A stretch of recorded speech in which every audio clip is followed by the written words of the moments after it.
Good morning, good afternoon, or good evening, as the case may be, ladies and gentlemen, all over the world. Welcome to IADC's first Meet the Expert webinar, and the experts are, of course, experts in various areas of dredging operations and activities. We're in Amsterdam for this webinar. It's spring, but it's chilly. We do have some weather without rain, which is very nice and un-Dutch, I would say. You're all over the world. We have no fewer than 250 people registered for today's first webinar in the Meet the Expert series.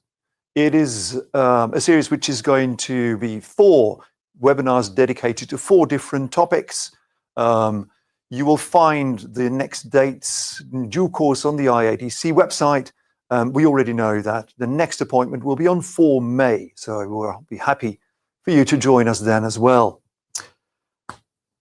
Meet the Expert. Today we're gonna dedicate ourselves to the importance of survey and site investigation of project sites and sand borrow areas, and our expert for today is Alkwin Landewee, who's the Regional Manager Asia for Boskalis. Welcome, Alkwin. Happy to have you in our broadcast here. Hello. Nice Good to morning. join. It's morning here in the Netherlands. And normally I know as Regional Manager for Asia, I know you are located in Singapore, but today you aren't, right? No, I managed to sneak out after more than a year of non-traveling. So I'm at this moment in the far east of Holland, I would say, my hometown. Okay. Short break. Yeah. So how far away is that from here? 2 hours. 2 hours drive, which is by Dutch standards. You can't go further before crossing the German border. Right. By Dutch standards, that's the other end of the country. Right, ladies and gentlemen. Now, Alkwin, how did you end up in dredging?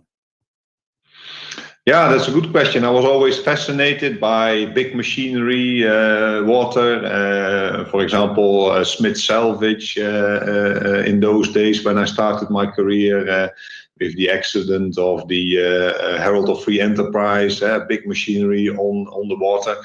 And yeah, very much related to that is dredging. So that combined with a study in land and water management brought me to Boskalis already in my apprenticeship, and right. I've always stayed. Right. So today, Alkwin, we're gonna entertain everybody with the site and soil investigations, and I think a logical first question to submit to people is to start trying to establish the relevance of that for them. For that, ladies and gentlemen, we have polls, and that leads me to a couple of instructions about how we can interact together today. On the bottom right of your screen, you will see an area, which is the chat area. In that area, you can ask us questions. You can also get in touch with us if you have any technical hitches so that we can help you out. We have a dedicated person here, Eva, in the studio. If you have any difficulties getting connected, do get in touch through the chat, which is always available. And then in the top right corner, you see polls. If you click there, you have the possibility to answer any questions that we have for you, and that will feed into the interview that we're going to conduct with Alkwin. So let's move on to our first poll question. And that question is, on a scale from 1 to 5, how important do you think survey and site investigations are for the commercial success of dredging projects? I will open the poll. You will have some time to answer. And as I see that the numbers reach asymptotically the number of participants we have in the broadcast, we will look at the final result.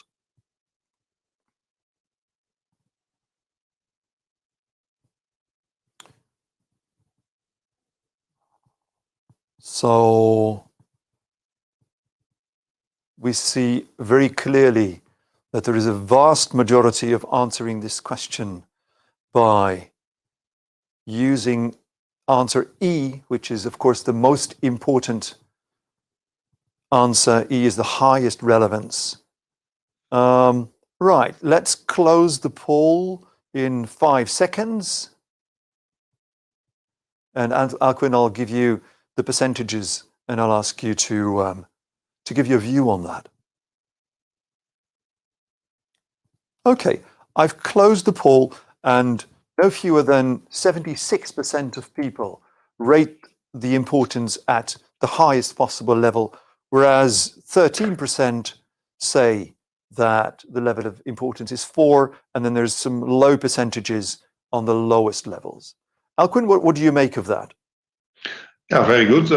Basically, the majority of the people in the room value and appreciate that it's very important. I share that view.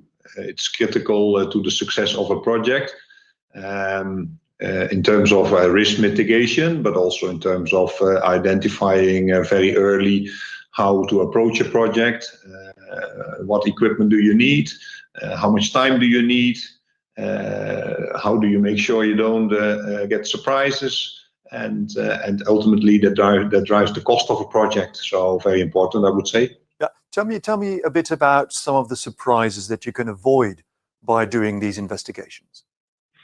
Yeah, we cannot look easily beyond the water surface, and even more difficult look beyond the seabed. But what's there is basically important to understand to build a reclamation or dredge a port or what have you. So it's very important that you know what you will face, and the range is very wide, especially in terms of soil data and soil conditions. It can range from very soft material to hard rock. Mm-hmm. And the whole spectrum in between, and that drives equipment choice, that also drives complexity of a project. Right. So what sort of depth do you usually have for these investigations? Yeah, in reclamations it can go quite deep, because it of course depends a little bit on the land use. Whatever is going to be built, is that going to be founded by piles, or is that founded on slabs like roads? So especially if you're dealing with a very soft subseabed layer, then it's very important to know how far that reaches, and that can go beyond 50 to 100 meters in some cases. Right, pitch dark, therefore. Yes. So you're literally groping in the dark. Okay, let's get into the topic by looking at one of the projects that you're involved in, which is a number of projects in Manila Bay, Philippines, and we have a video to introduce these projects broadly. So if I can ask the director to start the video, let's have a look.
Alkwin, with this project in Manila Bay, tell us a bit more about it.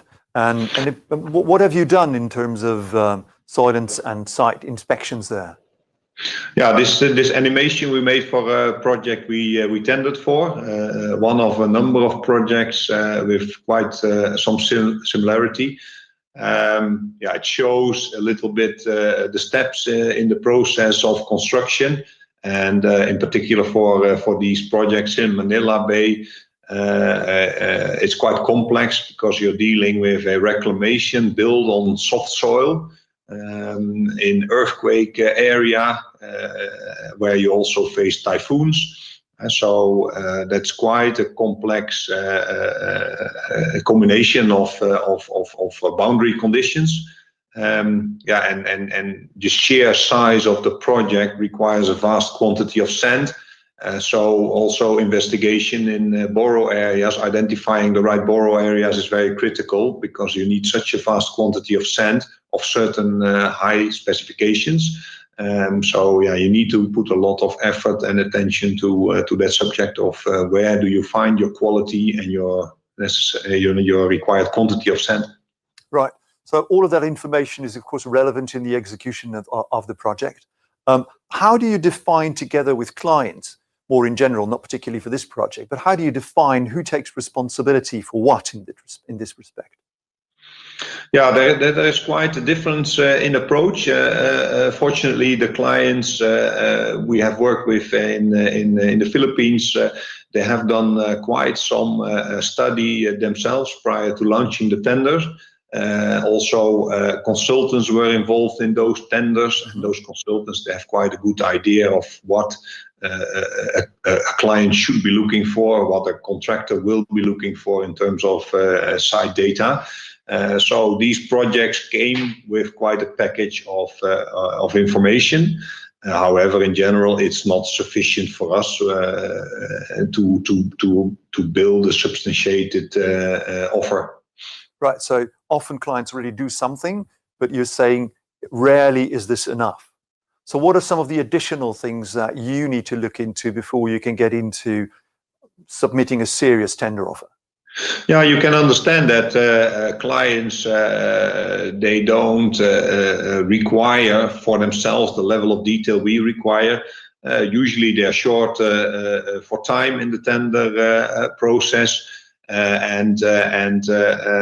Yeah, some clients also they don't appreciate really the importance of, for example, surveys in borrow areas. Sometimes the borrow areas are yet to be defined. Some clients also push the full responsibility for sand borrow areas to the contractor. So these contractors then have to start, when the tender arrives, they have to start identifying borrow areas and line up their whole entire investigation by themselves. Where we would ideally have that information in as part of the tender package. So we always recommend clients to do more very early and provide as much as possible to the contractors, because contractors are also not given a lot of time generally to tender for these big complex projects. So the more you have early, the better the outcome. Right. So there is, I can imagine that I've been involved in tenders myself in a completely different area, but nevertheless, so you have this moment, tender is issued, and then there's a deadline, and in between you need to get all this data, right? So yes. What are some of the ways in which you actually manage that? Yeah, usually, of course, first of all, we need to convince clients that we need a certain period of time to prepare for this tender. And if that involves additional site investigation, then that timeline is really stretched in general, because you can imagine there are a lot of steps to be taken to undertake a soil investigation. You have to, for instance, select contractors to do it. You have to apply permits to enter areas where you want to execute this investigation. Usually multiple authorities are involved, stakeholders are involved, and yeah, this whole mobilization and execution of a full campaign can take quite some time. And before that is then processed and that data can be used for your engineering, that's quite a time-consuming process. Right. So you mentioned permits just now. Tell us a bit more about what kind of permits you're referring to. Yeah, for example, usually to access areas, being it's onshore or offshore, there is always a authority in charge, and usually you need a permit to enter certain areas, to sail into certain waters, and secondly, you need usually a permit to explore the seabed.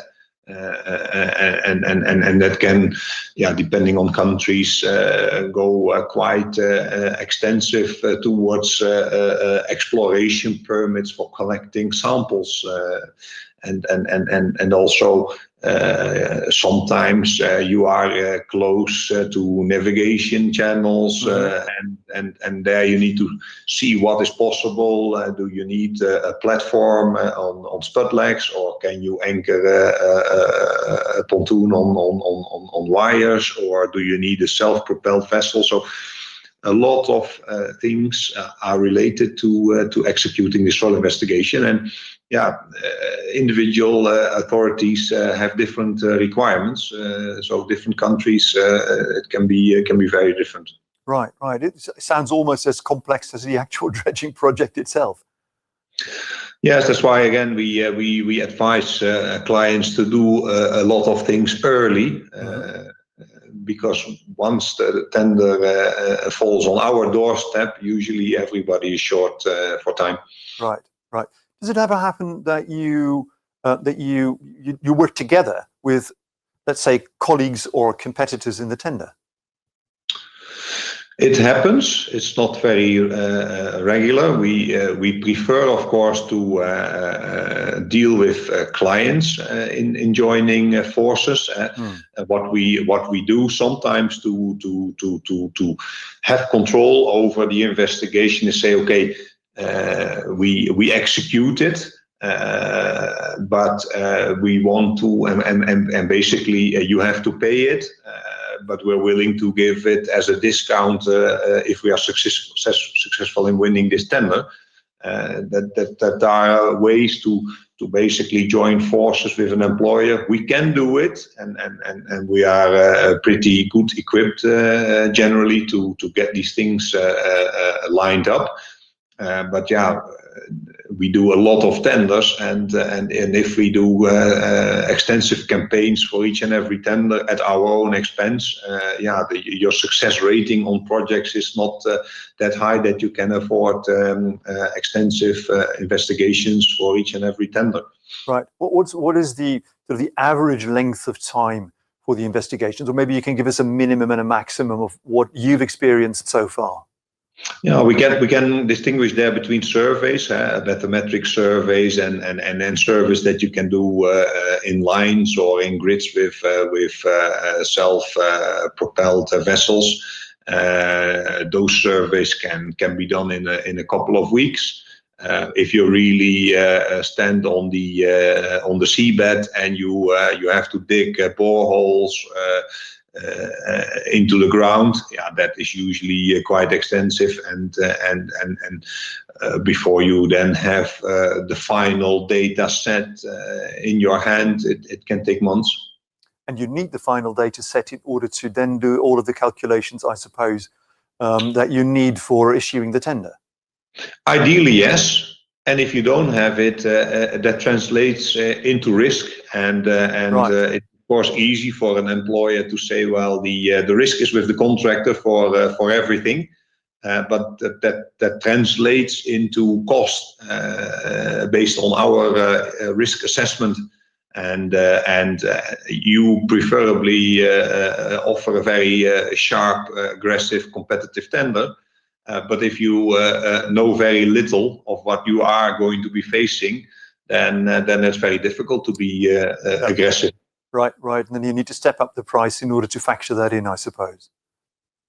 Yeah, because these the effects of misinterpretation or lack of data can be extreme. If you only need to face a few isolated rock pinnacles in a location where you need to dredge a channel to a certain depth, and yeah, basically your total cost goes completely over the top. Right, right. So does it ever happen that you feel, we're not going to go for this tender because we haven't had the opportunity to agree with the client on obtaining the level of detail we want in our survey? It happens. It happens. Yeah. If we know from historic information or experience that certain areas are likely to see very unfavorable soil conditions, but we don't have that information, and sometimes the clients believe that that it's all easy and simple, and there's nothing unfavorable to be expected. Then sometimes we decline, since we know that we cannot offer a competitive tender. Right. Okay. Good. Ladies and gentlemen, we're going into this topic today in this webinar. I'd like to point out that later in the year, IADC will organize its 5-day dredging seminar. You will find information about the dates and the exact topics of that much longer learning effort from IADC on its website. Meanwhile, we've received, Alkwin, we've received our first question, which is from Closa Trevisan from Brazil. And she would like to know about the relationship between the site survey and the environmental impact assessment. Are they in some way related, and who is responsible for what? Usually there is a link. Most projects and most countries require an environmental impact study to be done for a development, a project development. And usually those impact assessments contain a preliminary surveys and soil investigation. So it's not always the case, but usually part of an impact assessment is also investigation of the site in terms of subsoil and levels. Yes. Right. And who's responsible? Usually we see that the impact assessments are done by the employers, not always. We can do them as well, but again, that is then generally limited to projects where we have an early contractors involvement, and where the employer tells the contractors in a very early stage, okay, you have to do everything for me from A to Z. Yeah. But yeah, generally speaking, impact assessments are done by the developers/clients. Right. Okay. Thank you. Ladies and gentlemen, we have another poll for you to see a bit more in detail what you think are the priorities for this kind of investigations. So the new poll question that we would like to submit to you is, which type of survey and site investigation do you think will have the biggest potential impact on the project? So you have 3 options here: soil investigation, explosive survey, or topographic survey. So Alkwin, let's wait a bit until we get the results in, and then I'll ask you to comment on that the way you did just now for the first poll. So I can see that people need some more time to think about this one compared to the previous one. But our answers are gradually coming in.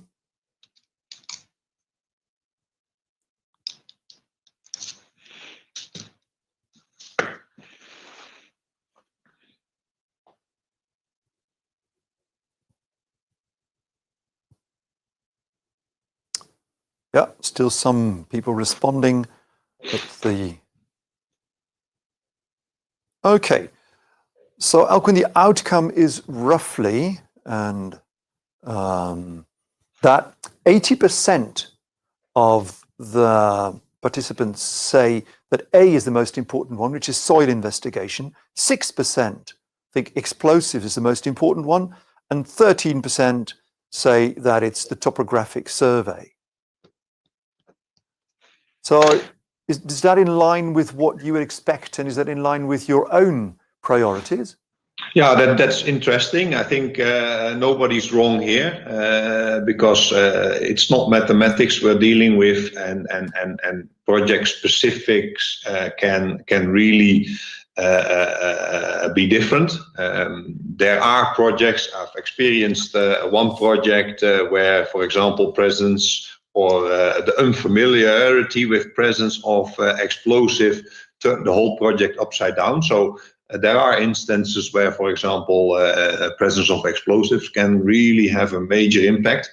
Right. But in general, tell me a bit more about that, because of course, as a layman, that's an unexpected thing. You'd never think of dredging being, connected to explosives. Yeah, it's indeed interesting. I think, if you look at the number of wars and battles that have been fought in the world in the last 100 years, it's not unsurprising that there are a lot of explosives, and whereas you find them occasionally on land, the majority of explosives are in the sea. A lot of explosives have been dumped in the sea as well by governments, by military, and there are a lot of places in the world where we can expect a lot of explosives. So how often does this happen in your practice? Again, it depends on the location, but for example, in Europe and in Asia, you encounter explosives every now and then with dredging activities. We have our protocols generally in place to deal with explosives when we find them. And there also you depend largely on authorities how to deal with those. Right. So when was the last time that in a survey you found a bomb? Well, usually you find them just when you pick them up with a dredger, and in certain occasions, indeed, you do a survey prior to doing any dredging works. So my last encounters were really on dredgers as opposed to in the survey. Right. Okay. So, but nevertheless, 80% of the people said that the most important type of survey is the soil investigation. What are some of the things that you're looking for when you do? Yeah, it's critically important. I would agree. So 80% doesn't surprise me. I would generally rate it also as such. For example, if you, build a reclamation, as the case is in Manila, on 50 to 70 meter soft soil, then you need to have a very high quality, very specific work method to build a reclamation on such soft soils. So that is very important. On the other hand, is so soft soil is not necessarily cheaper to build on than or easier to deal with than hard soils. If you have a hard subsoil, usually building reclamations is easier. On the other hand, if you have to dredge a channel, and then suddenly you encounter hard rock where you expected any softer materials, then for sometimes minimum quantities you need to apply very different techniques, like very heavy duty cutting or drilling and blasting even. And so it can turn your whole project upside down if, for example, you didn't expect any rock, and suddenly you're faced with even 100 cubic meters of rock. In some countries, it takes you up to 3 years to get a drilling and blasting permit. So you can imagine what sort of major impact that can have. Right. So if you look at the relationship between all this data that you need to produce and actually the bottom line of a project, what are some of the metrics that you apply, or aren't there any metrics for that? Well, usually we have a lot of information. We've been, when it comes to Boskalis, we've been working over 100 years worldwide, so we've collected a lot of data. And of course, we have geologists and people who are very familiar with the deposits, subsea bed. So we generally see a trend. We understand soils and project sites. So we just, it's just a matter of being less or more confident that you will not encounter something unexpected. It's not that we start blank on every project, even if the employer doesn't provide a data set. We have a lot of information and geological profiles also predict certain soil consistency or some soil types. So, you mentioned just now geologists. So we have a question. We already had a question in the preparation of this seminar about this, and I'm trying to look it up. That was a question from somebody from Brazil who said, "Is there a career for geologists in this respect within the dredging business?" Definitely, yes. We have geologists in-house. Consultants will also have geologists, and basically for us, these geologists they predict the sand layers. They predict the composition of subsea bed soil layers, and they define. To a large extent, what we need to do additionally, what sort of investigation we would have to do, and they do the interpretation of the data as well. We like to have these specialists always involved in these campaigns, also sometimes on site, because if we are short on time, we don't want to wait for the final report to be issued to us. And we always try to witness these investigations and have people on the ground to grab the handwritten bore logs and if the client allows and use that to start your soil modeling and to start understanding what you will be facing. Right, and I found it, by the way. It was a question about Aya Mandieta from Brazil, and Aya, if you're listening, I think that was a very clear answer. Do submit a request with any of the companies for employment if that's what you're looking for.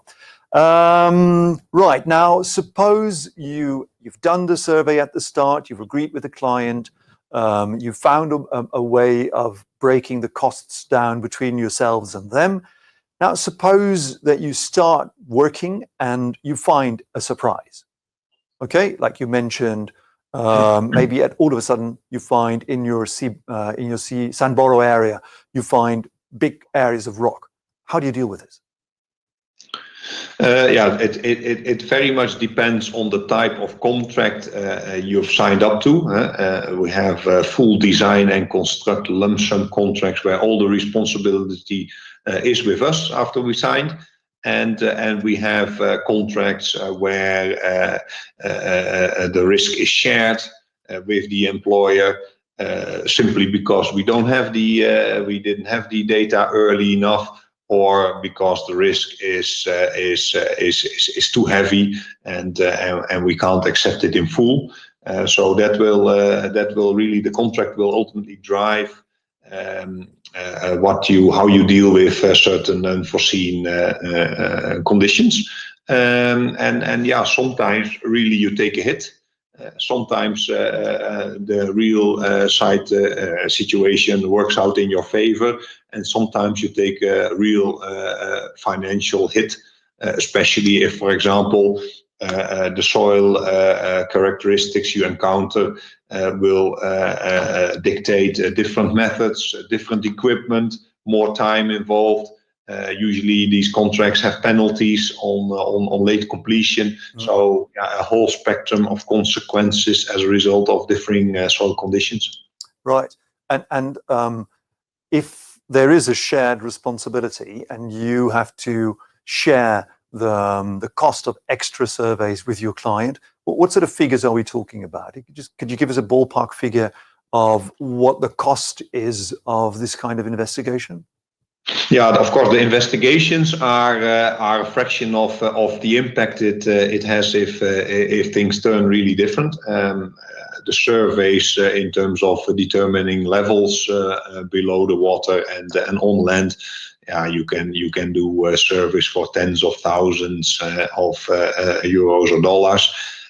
If you're really going into the ground with boreholes, for which you need equipment. Sometimes it's at quite water depths and large water depths. Sometimes sea conditions dictate very significant equipment. So, what do you mean by sea conditions? Like is that Yeah. stormy weather or something like that? Or Yeah, waves and swell conditions really determine what sort of equipment you can use for investigations. And yeah, you are talking in a range of hundreds of thousands euros to beyond $1 million for a decent soil campaign. But if you don't do it, the consequence will usually always run into the millions. And yeah, there is really you need to find a balance with the client. What are you willing to take as a risk, and what is an employer willing to take as a risk or as a cost?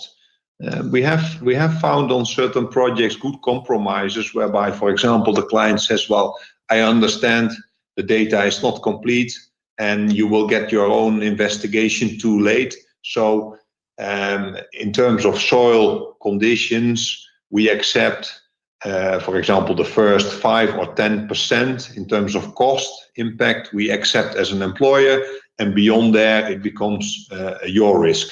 Right. Sometimes it's also the other way around, that we say, okay, the first, let's say 10 or 20 centimeters difference we see in the in-survey compared to the data we had in the tender stage, we'll take that first 10 or 20 centimeters ourselves, and beyond that, if the difference is more, the employer takes the rest of the burden. Right, right. So there's no one size fits all. It's extremely tailor-made, I understand. Correct, and therefore engagement with the employer as early and as much as possible usually benefits the employer, and ultimately it should benefit us as well. Yeah, certain tender protocols are very strict. Some clients do not wish to interact with contractors during the tender process or in a very formal way. There's no right and wrong here, but we always promote a lot of engagement of the contractors in an early stage, and also a lot of communication with the employer during the tender stage, because it can really work mutually beneficial. Right. We have a question in the chat coming in, and it is, and you mentioned this earlier on. So this question latches on to one of the things you mentioned, which is that you have this long history with your company of doing projects all over the world, right? And the question is exactly about that. How important is that to have the historic experience in so many areas, or in any specific area, and how exactly do you use that experience? Yes, definitely. The database that we have built up over 100 years is very important for us. On the other hand, very difficult to protect in this digital world. So, What do you mean? Sorry, what do you mean by that? Well, it's very difficult. If you have information, it's very difficult to keep it with yourself and benefit from it. But definitely so far, we have had the benefit over newcomers in the dredging and reclamation market, that we have access to historical data, either from our own projects or projects we executed in a joint venture, or information we collected with tenders. So that global database is very important for us to understand what we potentially are facing and at any one location. Right, right. So you have a huge database somewhere in your company where you keep all these data, and depending on where you go, you have access to that and you use it already as prior information.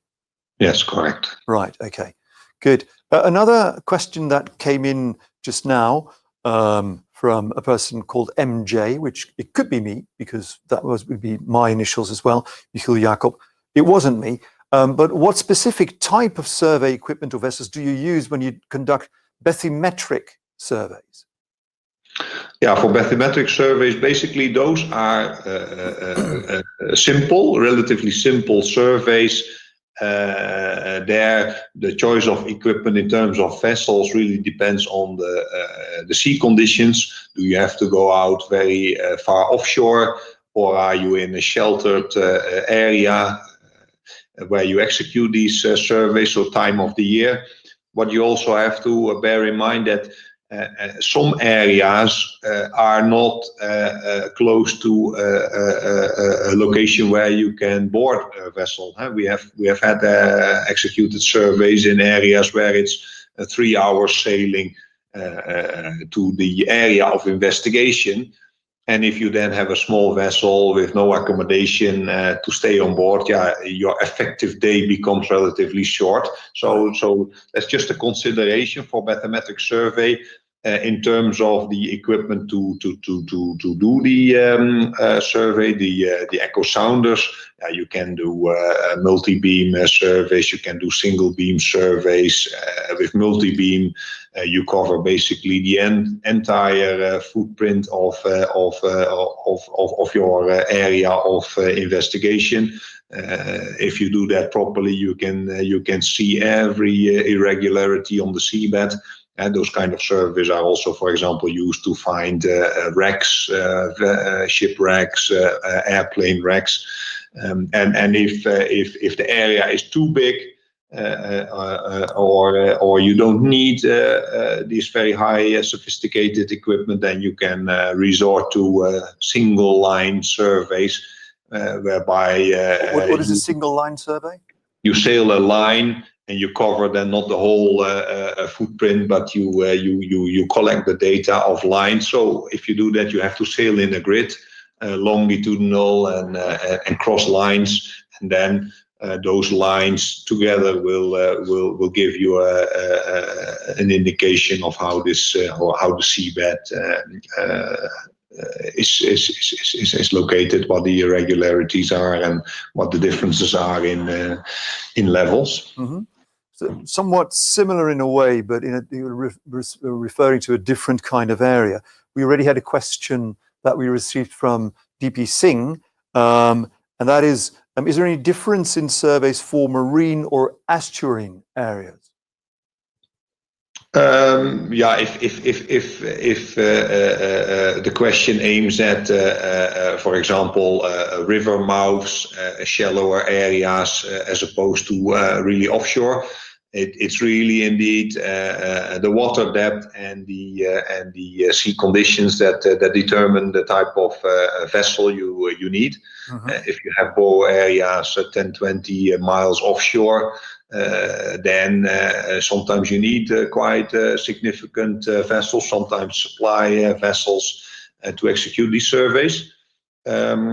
If you are near shore, shallow areas, you can really use everything from a small dinghy to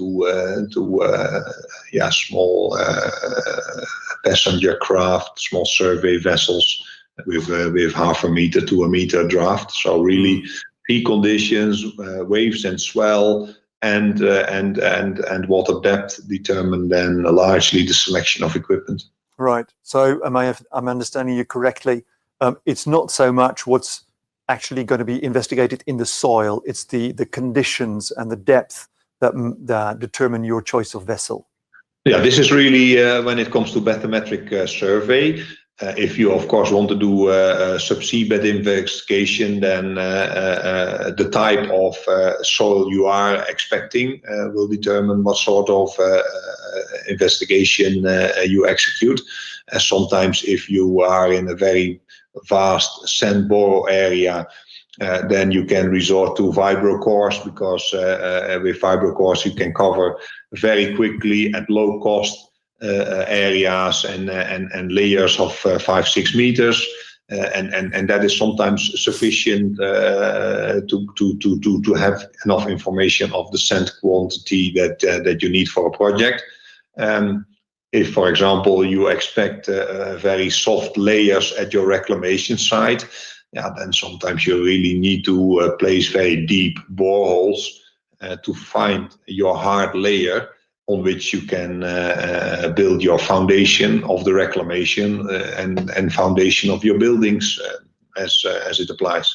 Right, thank you. Okay, let's move on to our third and last poll question. And everybody has been able to fill in the polls. Again, they're in the top right corner, and this one zooms in again on the relationship between the client and the tenderer. So why should clients perform survey and site investigations before issuing a tender? There's 4 options here: to comply with regulations, to save money, to provide potential contractors with a basis for pricing, or answer all of the above. So let's open the poll and see where our audience's preference goes.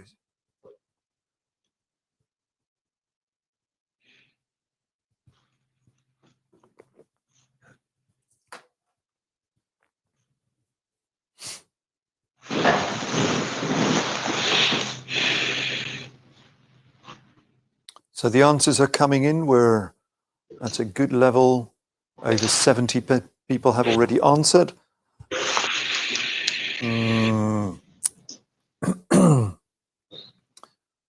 Let's wait another 5 seconds before I close the poll.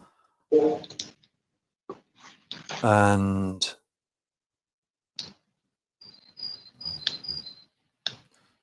right, okay. Thank you, ladies and gentlemen, for sending us your answers. And in fact, Alkwin, 64% of people have answered D, which is all of the above, and the lowest are for A and B, which is just 4%, while still a good 28% have answered item C, which is therefore in the pricing. How would you reflect on those replies from our audience? Yeah, similar to the previous poll question, all of the above is right, and yeah, depending on how you read the question, you can then A, B, and C give a relevance, and there also I would agree that it's important that soil data is submitted with a tender so that it forms a good basis for pricing. So then the client will get a balanced, fair offer based on what can be expected on site. So I would definitely say that it helps providing potential contractors with a basis for pricing. That, of course, ultimately for an employer should be the goal to save money, and maybe save money is not the right word here. But if you don't do it, you could potentially spend a lot of money above your budget. So it's essentially a form of shared risk mitigation. Yes. So initially you have to invest. And then it's always the question, well, does the client invest or does the contractor invest? Where we generally say, well, the employer is better off doing it himself because the client knows he will execute the project. The contractors don't know before they receive award whether or not they will recover the money they invest in the investigation. So yeah, we would say it's fair that an employer does the investigation because the employer knows for sure that he is going to award the contract to somebody and he will execute that project. Right. And it also doesn't make sense if you have sometimes 20 bidders on a contract that an employer expects 20 bidders to execute soil investigation by themselves prior to submitting a bid. So it makes a lot more sense. Yeah. So is it fair to say that since the employer, as you were saying, is going to do the project, because otherwise they wouldn't go for tender, whereas, as you're saying, the contractor doesn't know, the contractor needs more information to mitigate the same level of risk? Is that a fair way of representing the situation? I would say so. What we sometimes face is a client that doesn't want to spend the money, right, because he doesn't know what sort of prices he's going to get from contractors. And of course, he's hoping that he will execute the project for his budget. But he's not certain that he will get a price level from the market for which he's willing to award the contract. So I can understand the reluctance of employers to spend a lot of money, but yeah, sometimes you have to bite the bullet and do it, because if you don't do it, the price level will only go up. Right. Okay. In a way, that already preempts some of your conclusions. So of course, each of these webinars, ladies and gentlemen, we'd like to end up with a number of lessons learned. Alkwin has distributed these lessons over 2 slides. Let's go to the first slide and talk us through it, Alkwin. What are your main lessons learned in the course of your career? Yes, I realize this is a very short session, and I'm only very briefly touching some of the subjects at the surface, scratching the surface. But what I would like to give you back is certain things. For example, survey and site investigations are, in my view, always key to the success of a project. And clients sometimes undervalue the importance, but really the argument that there is no time and that there is no money, that is not really how we see it, because if you don't do it, cost impact and time impact are always much more significant, and then once you are already in an execution of a project where people have expectations, where your stakeholders, your off-takers, they have their subsequent plans for development. So you really later on in a project, you don't have time either. Yeah. So mitigate the risk, do it early on. It's just good for everybody. Correct. Right. Lesson 2. Secondly, surveys can include many parameters. We touched upon a few. You can do an awful lot of survey works, and the obvious surveys are the soil investigation and the level surveys, bathymetric or topographic. But sometimes you want to look for specifics. For example, utilities, cables, pipelines. Right. Or explosives in some cases. So really, when you define what you need for your project to tender or to execute, really think about what could you be facing, and based on that determine your scope of survey. Right. Many aspects also when you then ultimately define your scope and go to site. Then there are a lot of things to consider. We discussed briefly the permits, mobilization. What equipment do you select? Where does it come from? How much time do you need? And also, for example, the client or an authority, what sort of accreditation of the results do they require, or what do you require as a contractor? So you need to really be clear on what sort of contractor for soil investigation are you engaging, what sort of supplier, and does he have the track record, the accreditation to provide you the quality results you need. Right. Okay. So there's very important. Quite some operational issues there. Lesson 4, we've moved on to the next slide for this, Alkwin. Yes. Borrow areas, we didn't talk about it extensively, but if you build a reclamation, you need vast quantities of sand. You need to understand where this sand is coming from, what sort of quality can you find, and how do you find it closest to your site? Because transport cost obviously will dictate a lot of the pricing. So you need to try to identify sand sources close to your site. And then again, quality is very important because usually clients dictate very stringent employers' requirements, specifications for the reclamation, and you need to be able to find that quality sand. Right. Important, the quality of a soil investigation and a site investigation.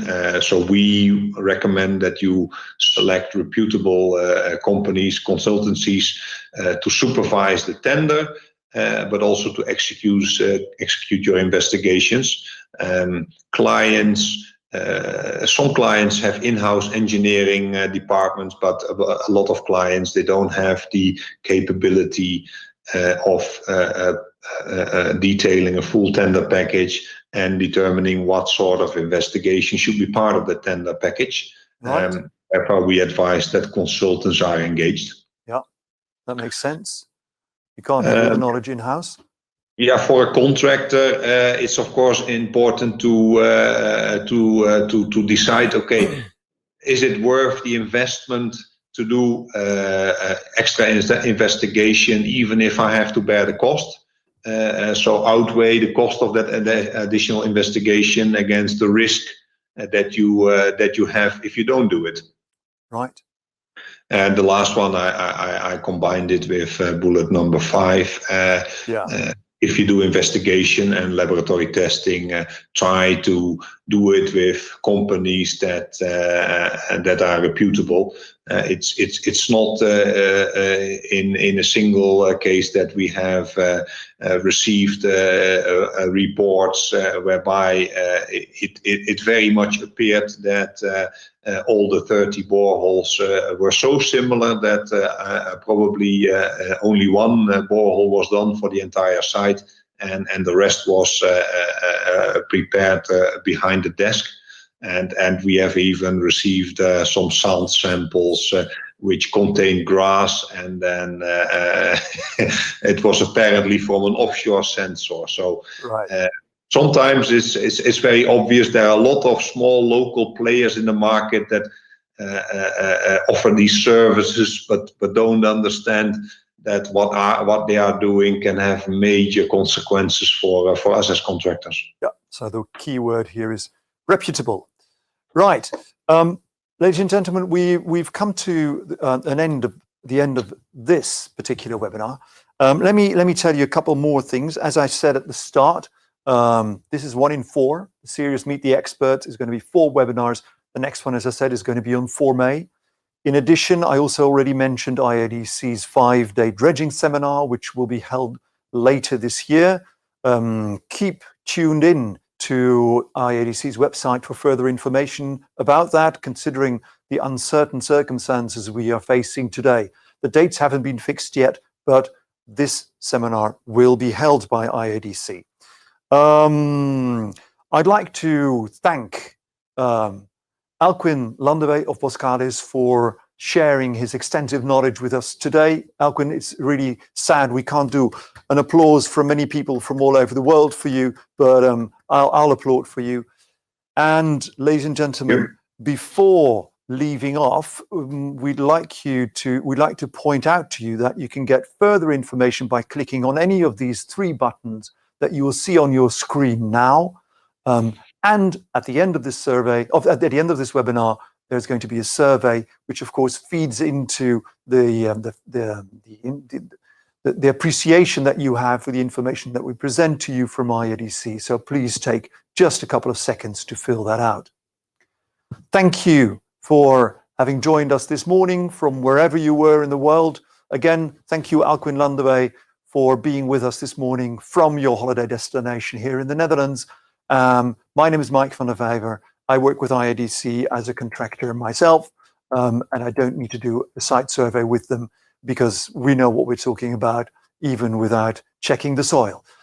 See you hopefully next time on the 4th of May, when we're going to talk about mitigating financial risks of major dredging projects.